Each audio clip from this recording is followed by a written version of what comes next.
All right. So this is, whoops. This is the Albuquerque Astrology Friends meeting on November 21st, 2020.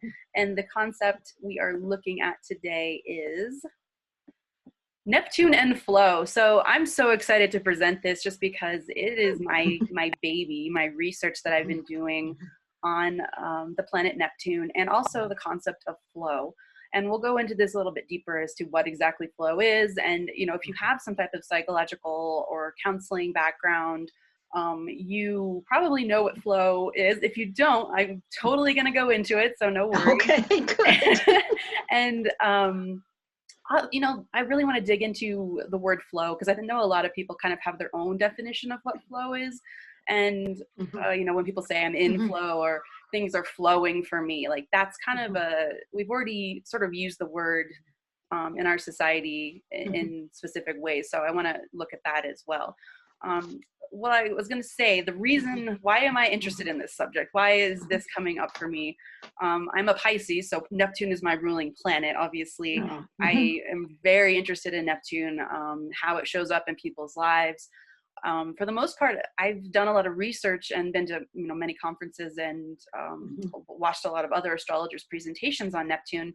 And there is a lot of negativity involved with the portrayal of Neptune and how it shows up in people's charts and how the archetype shows up in real life. So I'm always interested in how we can use Neptune productively in a positive way, just because I have it as my ruling planet, and who wants to have a negative planet as the ruling planet?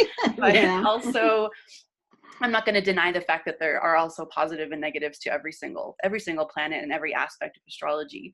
I also have two daughters who have Neptune in the first house. They that's just how they were born. They were both very much Neptune rising, and I have a 12-year difference between my daughters. So it's not like, Neptune was in the same place for both of them. So it just sort of happened synchronistically that way, that Neptune seems to be a recurring theme in my life and my two daughters' life. So I'm always interested in seeing how Neptune, I can be a better parent, be, more aware of my own children and their experiences of Neptune as well.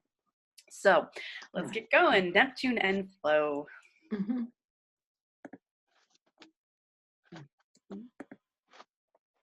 Okay. Oops. Oops. Oh, gosh.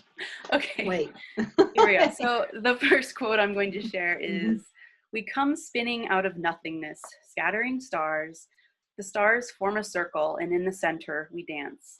And this is by Rumi. This was a quote that really spoke to me as far as the symbolism of Neptune and the connection between Neptune and flow experiences. So this presentation is going to be leading into the connection between Neptune, synchronicity, flow, and then eventually the hula hoop, which is what I use in my astrological practice. So that may be something new for people who don't know me or who don't haven't made the connection between astrology and hula hooping. So that's going to be where we're going with this. So this quote really spoke to me as far as the stars forming a circle, the connection of the stars, and the connection of a sacred circle. And at the center, we dance. So what is flow? What is the definition of flow? Now, if you if you are familiar with the psychological concept of flow, the original psychologist who was considered to be credited with identifying the concept of flow, I'm going to butcher his name, but let me just look it up real quick. His name, he's a Hungarian psychologist. His name is Mihai Csikszentmihalyi. So that is his name. He wrote a book, it's called Flow, and this is what I've been basing most of my research on. His book, Flow, is the psychology of optimal experience. And his definition of flow is the total absorbment in an activity to produce a state of enjoyment, creativity, and satisfaction. And it's the reason he's considering it an optimal experience is that it creates the illusion of suspension of time. So you lose yourself in whatever activity you're doing, and it's like time just disappears. It also is related to the idea of doing without thinking. So once you have created enough practice, enough experience, enough practice and created enough of a skill set, you can do something automatically. Like once you get into, a creative project or an extra, a project where it's going to be an exercise like running or walking or rock climbing. Oh, looks like someone's coming in. No. Hey, hey Patrick. So I'm kind of I just started the presentation and we are on to the concept of flow. And Patrick actually might know a little bit more about this because he has a counseling background. So the psychological definition of flow is getting into a place where you're mentally arranging the chaos basically and finding a state of calm and peace. And you're doing something with enough skill and energy where you get into a state of not judgment, no worrying about it. You're just doing the activity. It's a total absorption into the activity. And what I've experienced with this is it's like it produces a state of natural high or a euphoria based on the experience. So this can, like I said, it can be many activities. We'll go into some examples later. But so that's the definition that Michal. I've been drawing for 2 days. So. Sorry? I've been drawing for 2 days. Awesome. So yeah, Patrick's in Neptunian. He's in flow right now. So I have a Venus-Neptune conjunction. So totally absorbed into any activity where you get to that point where it's almost like you forget you're doing it. You're just doing it automatically. And that is a very Neptunian experience. So the psychological aspect of flow is that. Then we talk about the synchronistic aspect of flow. So there is another book that just came out this year. It's called Living in Flow, and it's written by a physicist. He's actually a professor of physics, and he thinks that there is a actual scientific link between synchronicity and flow. So that's the second phase of the research that I've been doing. And his definition of the getting into flow through synchronicity is listening to the nature of things as they unfold. So being open and aligning to a responsive universe. He thinks that there is some science involved with the universe and the choices that we make to create a synchronistic decision-making tree, basically. So when you are aligning yourself with that universe, with the synchronicity that happens with the universe, you're creating dreams, visions, stories that in our center feel authentic and allows us to navigate the surroundings with synergy and harmony. So that is the definition, his definition of synchronicity and getting into a flow state. So you're getting into this state of harmony when you align yourself with the synchronicities that show up in your life. So opening yourself to the possibilities that are true to your wants, your needs, and your desires for a higher good. So that's really the cycle, or I guess it's a physical and a synchronistic model. And we all know that, Carl Jung has done his own research on synchronicity and astrology. So we know that there's already a connection there, but this is taking it to the next step and finding the connection between synchronicity and flow. So how does this relate to Neptune? I've decided that Neptune flow states, this is the working definition that I have, and this is all very preliminary. So I know this is going to take many, many, many months and years of research to really nail this down, but I consider that Neptunian flow, the definition of flow for Neptune, is the cosmic energy that connects us to the galactic source, because Neptune is about wanting to get back to that source, where we came from, where we synchronistically want to go back to. I've been reading Liz Green's book on Neptune, and she talks about how Neptune is that desire to return to where we came from, that longing for transcendence, that longing for the pure pre-birth, wherever we came from. So in astrology, the galactic center is very much associated with that source of energy, or that source of creation where we get all of that.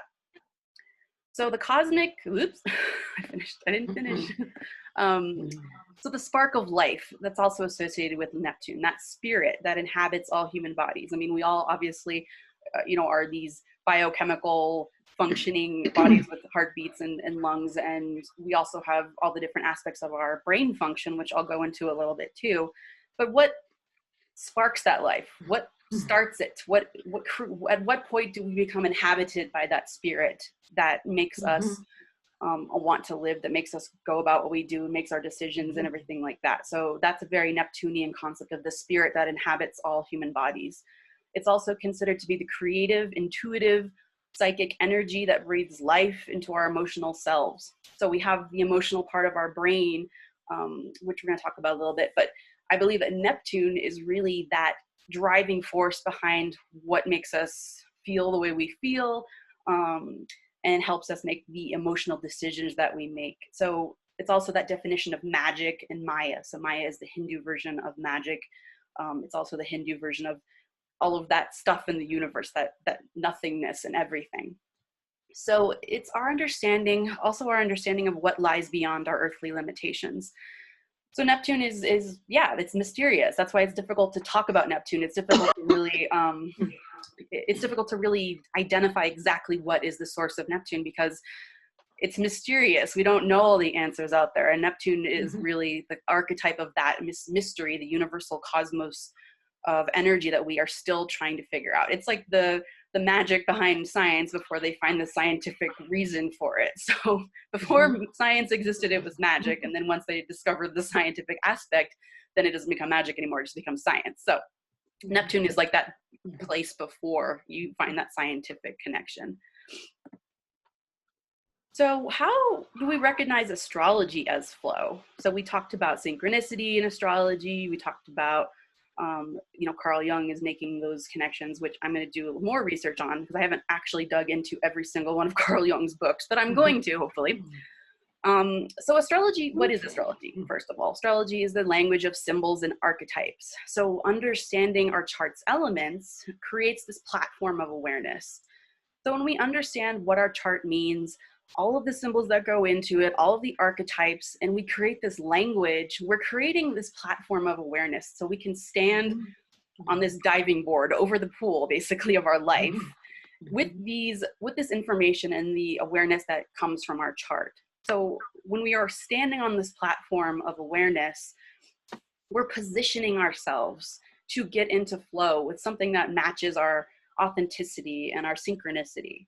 So if we are open to that, if we're open to the connection to this responsive universe, it helps position us authentically to get into more of a flow state. And I know this is probably kind of like a lot of stuff. This is a big topic, I think. So I'm definitely going to be digging into it a little bit more. So I really just wanted to give you all an overview of what my research is going to be, where I'm going to be going with this. So astrology, what it does is gives us a structure, it gives us a map, like I said, like a platform or like scaffolding as a guide to experience a life that is full of meaning, magic, and synchronicities, and experience the benefits of working with that living, breathing oracle. And I mean, astrology really is an oracle because it gives us the answers. It gives us a connection between our earthly lives and the divine. And once we're able to decode those symbols, and once we're able to really fully understand all of the different archetypes and synchronicities, then we can live a fuller life, and we can actually work with that, because it is true. This is real. I love to think of astrology as just being more than symbols, being more than something we read on paper and all the math involved. It's something that shows up in our everyday life. So really making that magic real in our lives is how astrology is connected to flow. So the idea of living in alignment with a responsive universe. So this goes back to the concept of Sky Nelson Isaac's book, which is that every single action, every choice you make is setting up many different options in the future. And this is like a quantum physics type explanation of the responsive universe. That responsive universe is responding to whatever actions we take. So if we're taking actions that are more in alignment with really who we really are, what we really want to do, what's really truthful to us, and we can use astrology as a guide to help us understand what's truthful to us and what's in alignment with us, then the responsive universe is responding to that. It's creating different options for us where we can go further down that path of alignment, or further down that the place that we're wanting to go. That's more authentic for us. So astrology, this is what I've basically tried to confirm, or tried to coin, or create a concept called astro flow, is what happens when we are open to that synchronistic connection to the universe, and we take aligned action based on the cosmic awareness, in other words, using our natal charts to create activities, situations, and experiences that lead us down a path of joy, happiness, and authenticity. So what the flow researchers have talked about is that, you know, humans are always trying to find happiness. That's the whole point of life, right? Why we're constantly filling our lives with money and jobs and people and possessions and activities in order to feel happier, to find that sense of joy. And he proposes that it doesn't come from physical things. It doesn't come from money. It doesn't come from, you know, having status or the best job ever or whatever. It comes from finding this sense of happiness in a flow state. So getting into that flow state is the whole purpose of life. And once you can find that, you can actually tap into your joy and your happiness and your authenticity as well. So what is Neptune's purpose in our life then? So my theory is that Neptune's purpose is to lead us down the path of euphoria and cosmic connection. Obviously, we can be detoured down this path because Neptune is also associated with, you know, disillusionment and drug use and alcoholism and all of these ways that humans are trying to achieve euphoria, but they are, you know, not actually connecting to what Neptune, I believe, wants us all to connect to, which is authentic highs or a natural high or this flow state of being connected cosmically. So next. There's a lag, I'm sorry. So making magic real through Neptune. So these are the different elements that I've looked at as far as this research goes, looking at the different themes of Neptune, how Neptune shows up in our life, the connections between Neptune, synchronicity. So one of the studies I'm going to be looking at is the study of aesthetic chills in response to music and art, which I believe is a Neptunian study. Also our experiences of synchronicity, how we enter flow states, and then finding spirituality through the flow states and the flow activities, one of which is hula hooping. It's also going to be, we're also going to look at the emotional brain function, where I believe Neptune is one of the driving forces behind what makes us feel, what makes us connect, where this magical spiritual connection is coming through our brain. And then we'll look at planetary energy in our lives and how planetary energy physically can show up.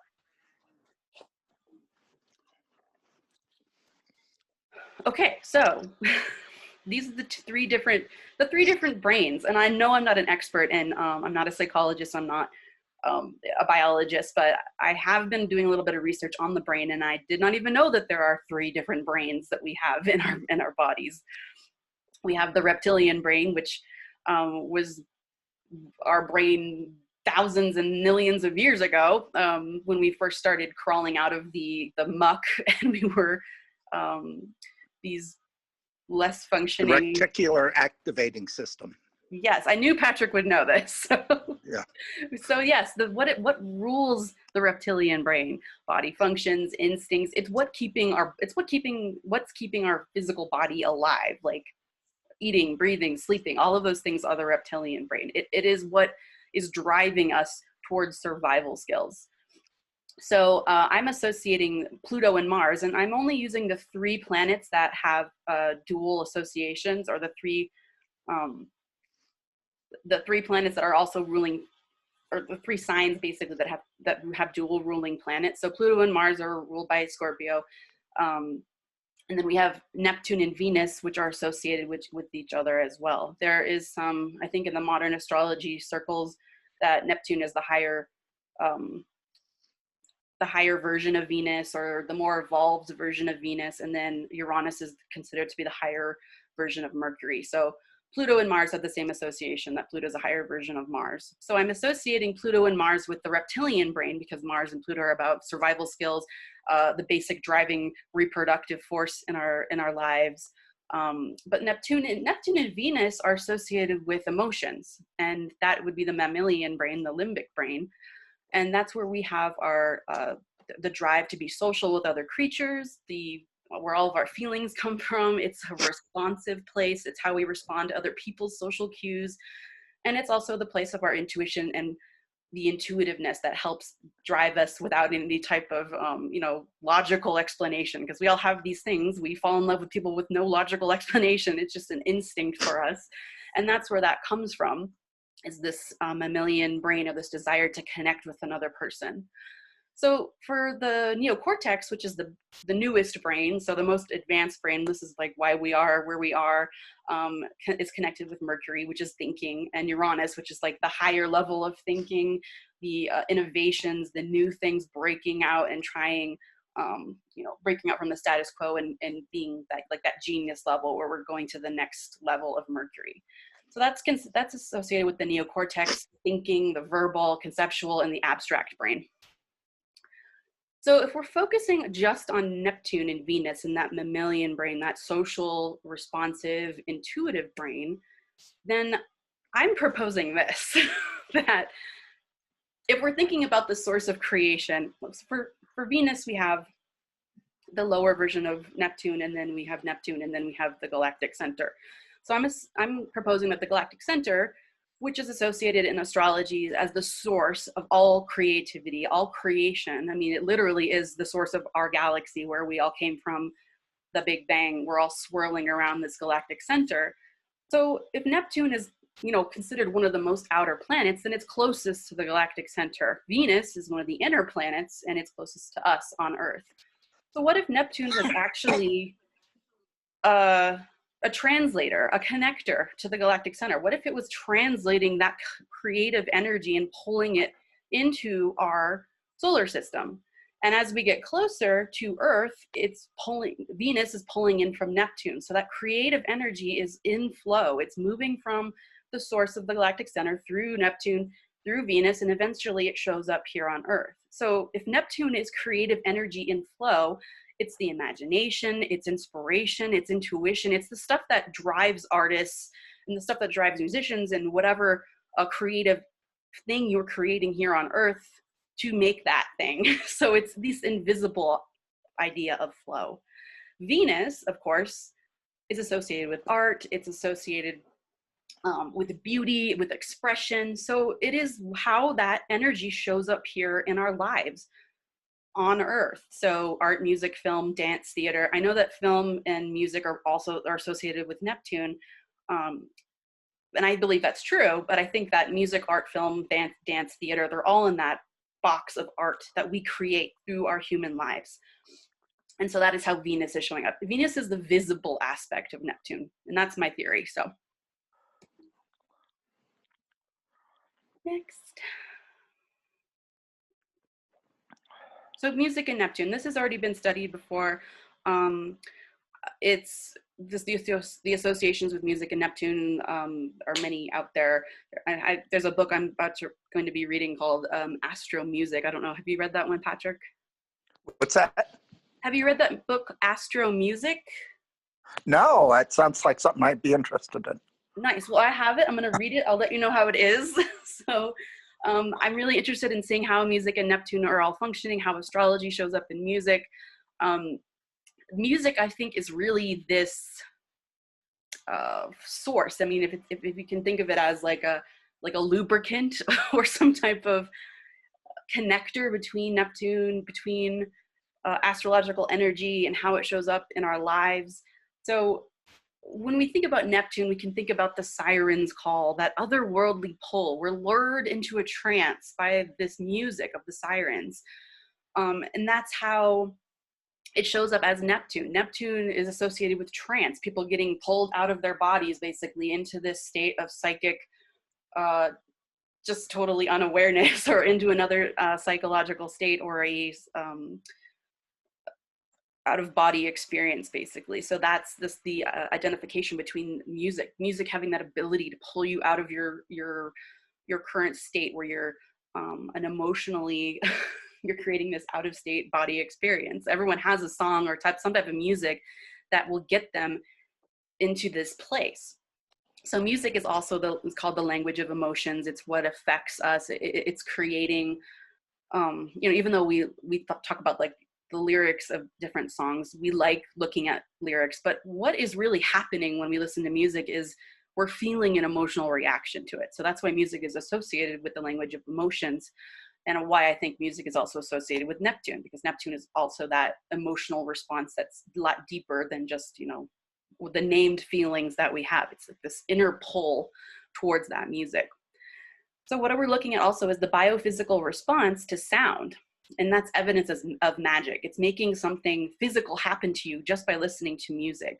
So this is called the aesthetic chills or pleasure chills in response to music. I'm going to be definitely diving into this a little bit more. I'm going to be doing more research on, you know, the harmonies of the spheres and then cosmic resonance as well between music and Neptune. But this is like a huge topic, so I'm going to move on. Oh, has anybody ever seen Billy Elliot? Oh yeah. Yeah, he gives a little speech when they ask him why he wants to be accepted, and that is such a Neptunian. Oh yeah, I love that. I love that part of the movie. And he's like, he just feels it. He just is pulled for it. I love that part. You know, he describes it so well, but he doesn't. It's like he doesn't know exactly why, but he just explains his experience, and that's a very, very much a Neptunian experience. So this study on aesthetic chills, which I'm getting right now, is they have determined that some people get aesthetic chills more than others. There are some cultures that have more aesthetic chill, that are more primed for having aesthetic chills than others. And this is when you get goosebumps, basically. Whenever you're listening to music or watching a movie or looking at a piece of artwork, but they're mostly doing the studies based on music. It happens most often when you're listening to something or experiencing something on a musical level. So it can be a movie, because obviously movies have music in them. So they discovered that some people have an openness to a dimension of temperament called orienting sensitivity, which concerns both individual differences in attention to both external and internal stimuli. So open people who are more open notice more about the world. So there is this connection between being open and being extra sensitive. So if you're extra sensitive to your world around you, I believe that's a connection to being extra Neptunian. You're feeling something. You can't put your words onto what exactly you're feeling, but it's sparking some type of emotional reaction in you.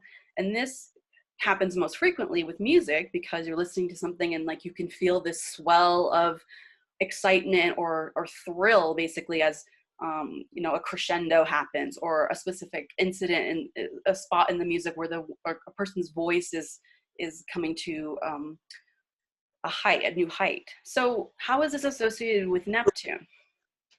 Well, Neptune is, when it's presented with the harshness of reality, the feelings of overwhelm due to heightened sensitivity are apparent in Neptunian people. So this is why Neptunian people feel the desire to like escape from the world. It's just, they're so sensitive to all of the stimuli that's happening around them. They have to get out of there. And sadly, you know, a lot of people do this by taking drugs or, you know, going into some place that's not a healthy place, but they are so overwhelmed with this heightened sensitivity that they have to somehow escape it or get away from it. So that connection between being open and being sensitive to these aesthetic chills and the effect of music on people is a very Neptunian association. It also is associated with that desire to escape. So those aesthetic chills or that experience of music may be a desire to escape from the reality around you as well. Gosh, I'm sorry that this is not, okay. So here we are at the point where I'm going to make the connection between Neptune and hula hooping. So, wait, am I? Okay. Oh my gosh, sorry, I've been skipped.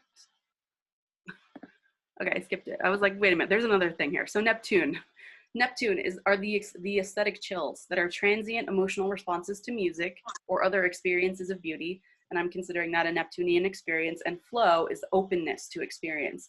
So combining those two together is the connection between Neptune and flow, being open to experience and being having this emotional response to that. So for Neptune and hula hooping, which is, I know, kind of a jump here, hula hooping is considered to be a flow experience. Maybe I'll do this one first. Sorry, this is a Neptunian presentation, so I'm going to jump around. So hula hooping is flow. Hula hooping, as We'll we get talked there. about. What? We'll get there. Hula hooping is Not the linear. language. So hula hooping is the language of creativity in motion. That's how I've defined hula hooping. It's an expression of the mind, body, and soul connection.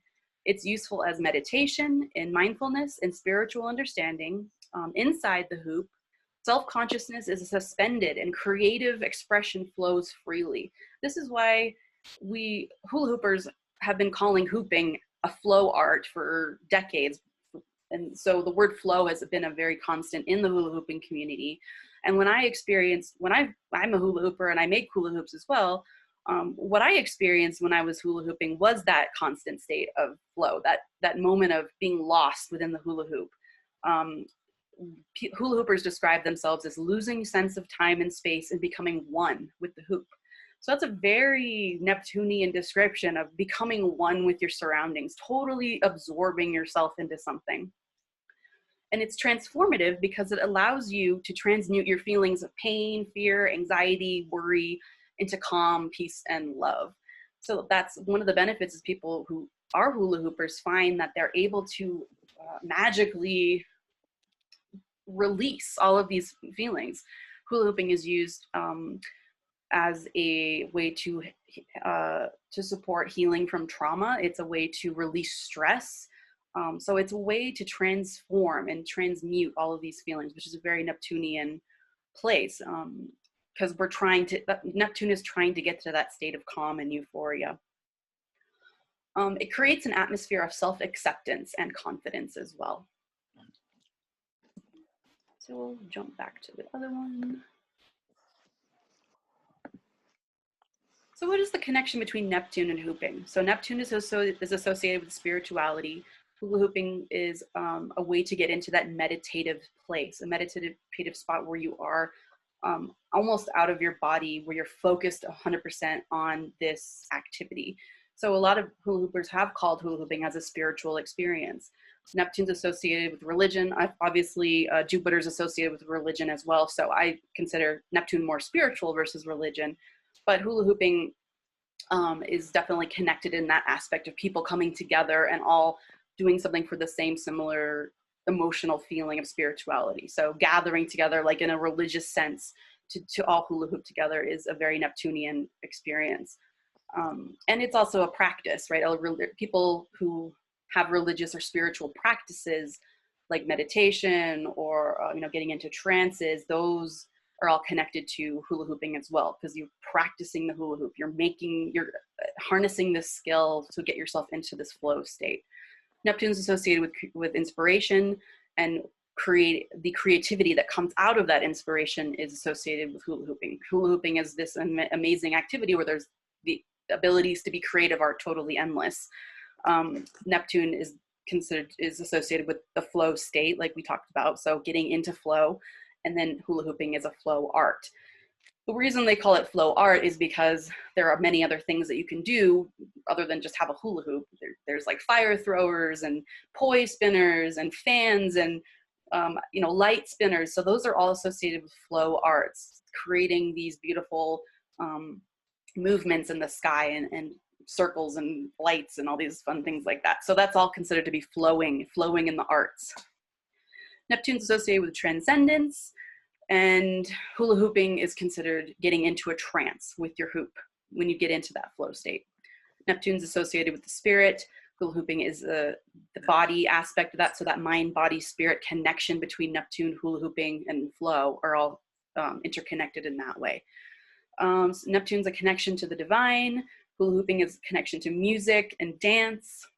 So all of that is showing up through music, basically. You're getting lost in time with Neptune, and in hula hooping, you get lost in the flow. Neptune is considered to be euphoria, and hula hooping, people have talked about feeling a sense of bliss and total happiness when they are being one with the hoop.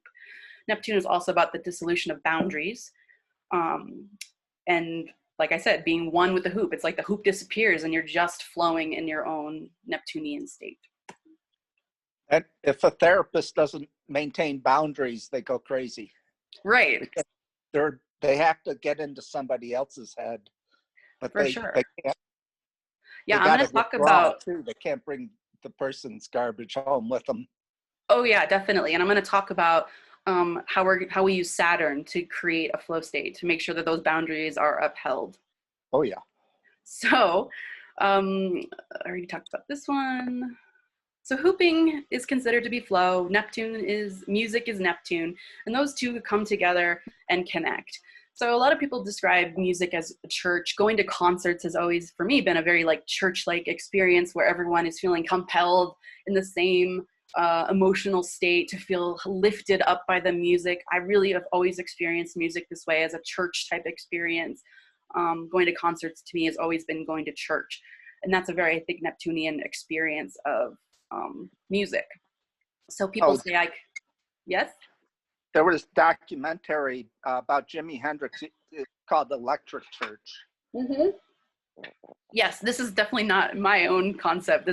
I think a lot of people experience this, and I think that it's been well documented, and I'll have to check out that documentary for sure. There's a very Yeah. Neptunian, I'm sure you know the very Neptunian movie about the Doors. Oh yeah. Yeah.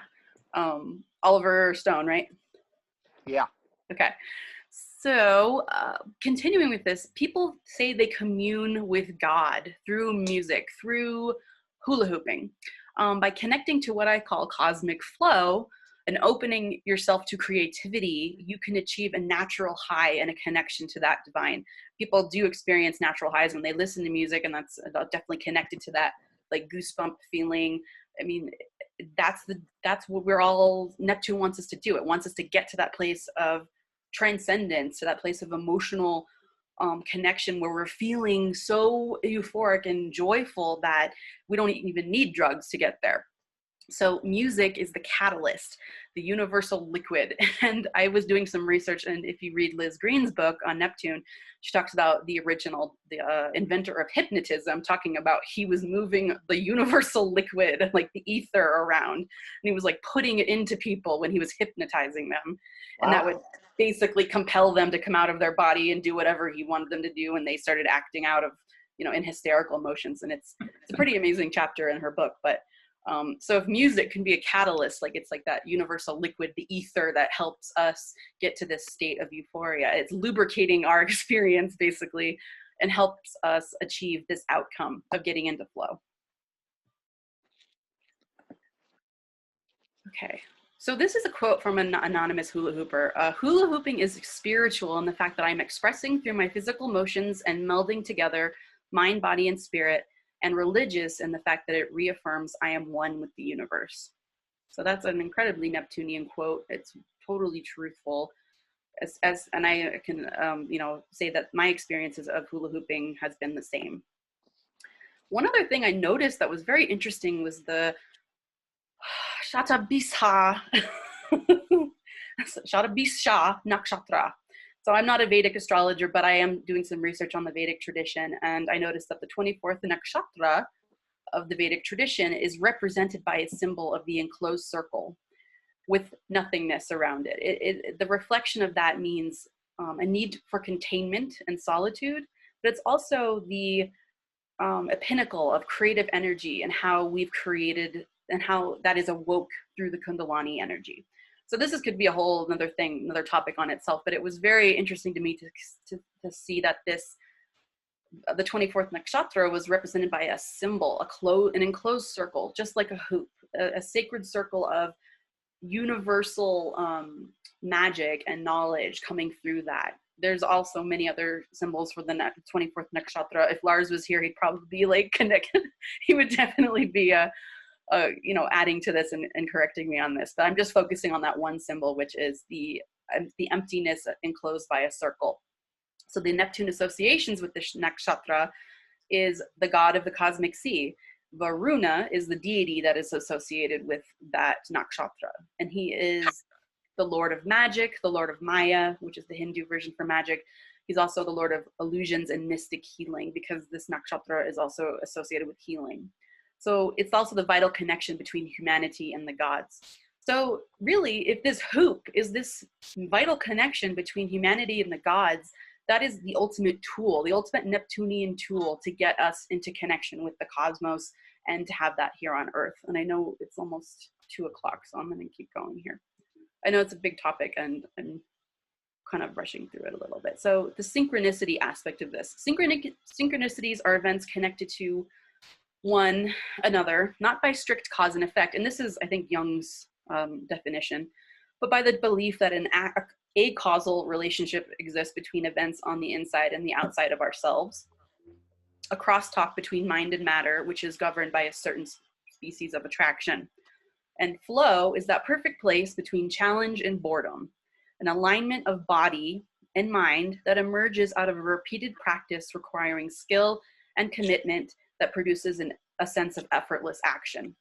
So this is kind of where, I mean, Saturn is going to come in a little bit, because you can't just go into a flow activity without practicing, without harnessing and dedicating yourself, without creating boundaries, without creating skill sets, because we all have to, you know, we can't just be born. Some of us can be born good at something, but most of us have to keep refining that ability. And that is how we get into that perfect place of flow. And the synchronicities that lead us to that event can help us get into this synchronistic flow. When I first started hula hooping, I couldn't explain what it had done to me to anybody. It gave me a space to listen and kind of a peace within myself. It's opportunity to let our soulful senses open, explore, and ultimately feed us with that which our physical senses cannot see, touch, taste, smell, or hear. So this is a hula hooper who's also a teacher, and he has described hula hooping in a very Neptunian place where we are open to explore and understand and feed our bodies with something that cannot be seen, touched, taste, smell, or heard. So these are the key ideas I'm exploring. I'm sure we could go into each one on their own, but they're all connected with hula hooping, all connected with Neptune and the idea of flow. The key idea is we construct paths to truth and authenticity through our embodied practice. The hula hooping is obviously the embodied practice because we're creating the Neptunian energy physically through our body. And we're creating paths to truth and authenticity through basically to Neptune through that embodied practice. Another idea is the hoop is a portal. It's not only a creative source, but a creative outlet as well. So we're, you know, releasing all of the creativity, but we're also bringing it into the hula hoop as well. So that Neptunian experience of the hoop is coming through us. And really, if we talk about the creative source, we're talking about connecting to, you know, the galactic center as well as a creative source.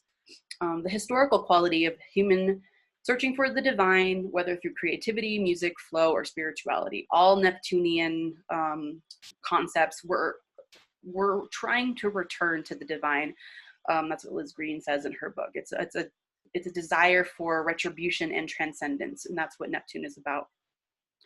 The power to merge and effortlessly become what the other secretly longs for is the artistic and therapeutic power of Neptune, of hula hooping, of flow, to really merge with that other, because Neptune is about merging. It's about the boundaryless, like Patrick said, is there are no boundaries in Neptune. So the merging with that divine, merging with that flow activity, that's Neptunian as well. So these are the 3 key concepts I believe that you need to have to achieve flow experiences. Openness is the first one. We talked about openness. Allowing for flow activities, synchronicity, cosmic alignment are all vital for harnessing that in Neptune. And you know, that's the real purpose of this presentation, is to try to identify ways that we can get into a positive relationship with Neptune in a way that we can physically express Neptune in a productive and transcendent way, instead of, you know, going out and drinking ourselves into a stupor every night, because that's Neptunian as well. Being openness and seeing the breadth, the depth, the permeability of consciousness, and the recurrent need to enlarge and examine our experiences.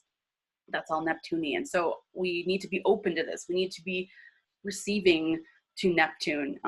You know, obviously keeping in consideration that Neptune has its own dangers, but we need to be open to the fact that it's out there in order to really use it.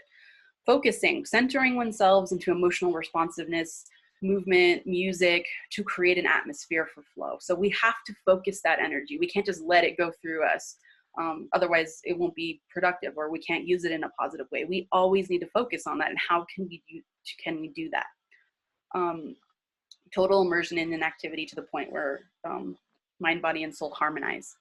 And then, of course, release. We have to let go of inhibition, expectation, and judgments to allow space for the responsive universe to guide us authentically. So we all have our preconceived notions about what our life should like, what's the right decision, what's this, what's that.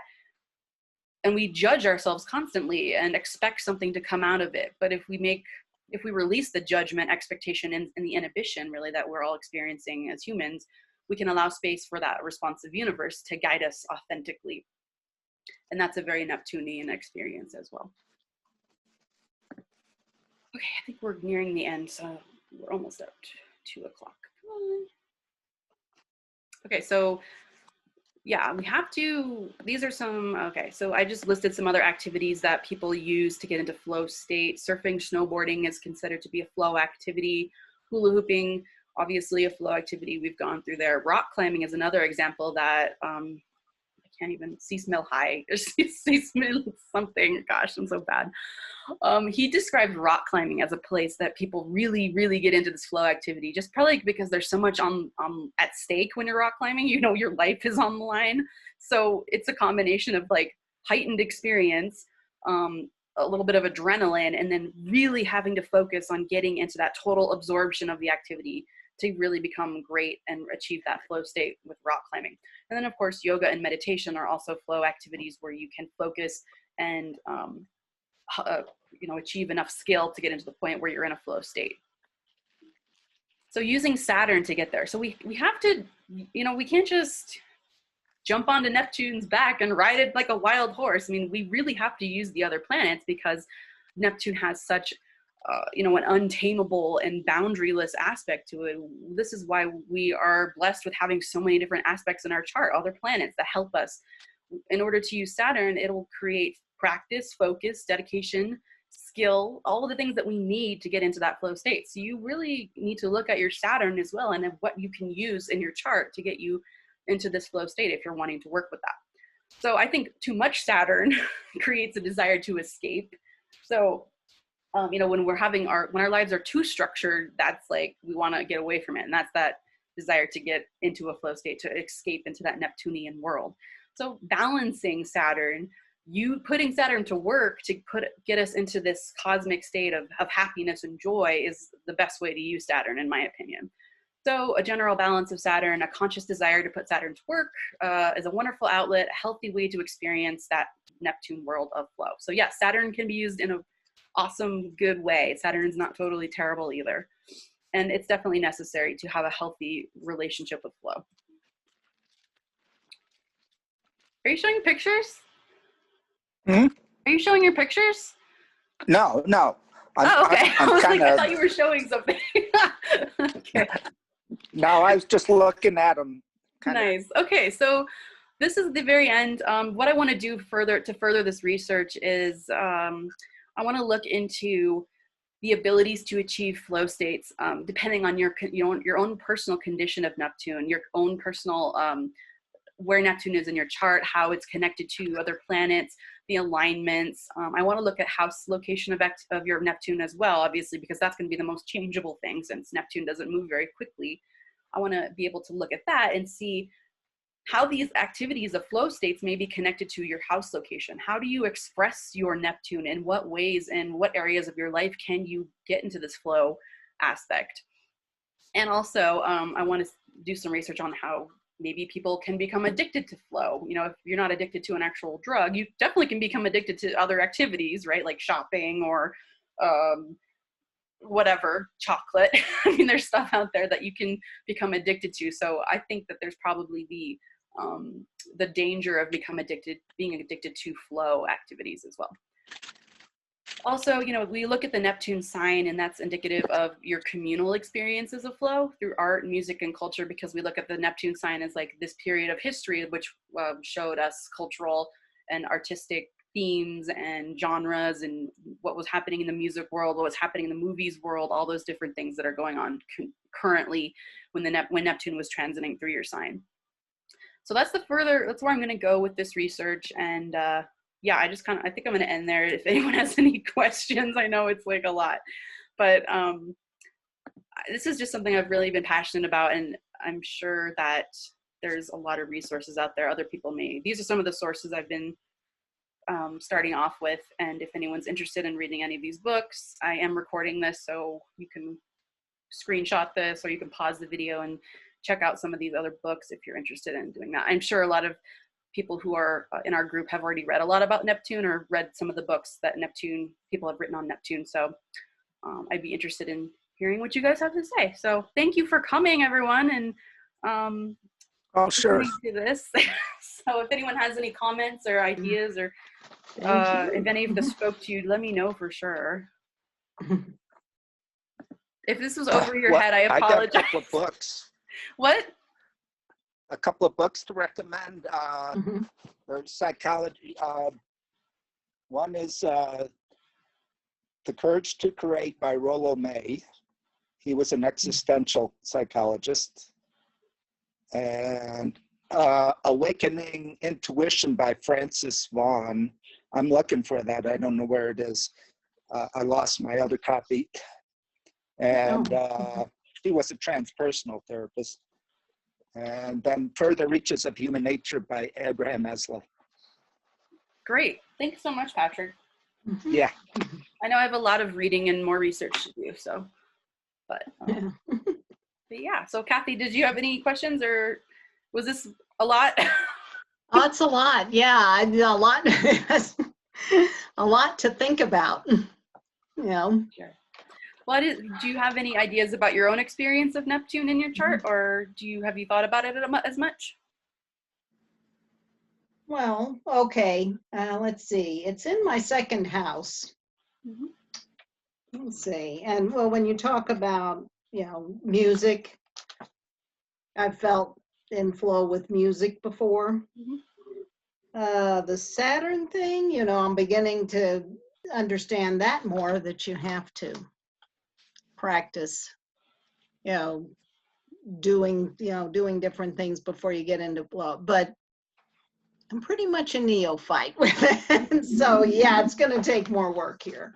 Yeah. And I think everybody has a certain activity where they have experienced losing themselves in it, or, and it could be anything. It could be crafting, it could be quilting, it could be reading. They've talked about reading as being a flow state where you really just get so absorbed into the story, or so absorbed into the book that, yeah, you lose time. I mean, there's many times where you've read a book into the wee hours of the night and you never, you don't realize what time it is. So yeah, I've had that experience before too. Yeah. It's like, dear, I need to go to bed because I've got to get up in the morning. Yeah. Okay. Right. So that's definitely considered to be a flow state. So it doesn't have to, be hula hooping. It doesn't have to be rock climbing. It can just be a place of total immersion into the activity that you're doing. So that's what I'm really interested in, and why I decided to follow the Neptune path into this idea of flow. And hopefully I'll keep going, and maybe one day just compile it all into something like a book, maybe. So we'll see. Yeah, okay. Thank you guys. I know it's late. I didn't expect that. I guess I should have expected that. Yeah, what's up? Oh, did you see the movie Free Solo? Yes. I found out in the fear center, he has almost no brain activity. Yeah, that was pretty crazy when they went to that part of the movie and he had himself psychologically evaluated. He had his brain actually scanned to see if there was something wrong with him. Like, he didn't have this type of fear reaction that most people do. And yeah, he had very little brain activity, and that part of the brain is the fear response. So, and he hooked up with a super feeler. Yeah, it was pretty interesting to see that relationship. So all right, well, I'm gonna let you guys go, but because I have to get on and I have to do another forecast here in a bit, but I really appreciate you both coming, and I will have it's fascinating on record. Yes, absolutely. Yeah, well, I'm glad you could check it out. So have a great day, and I'll see you guys next meeting in the group if you're on Facebook. All right, thanks. Bye. Thank you, Johanna. Bye-bye.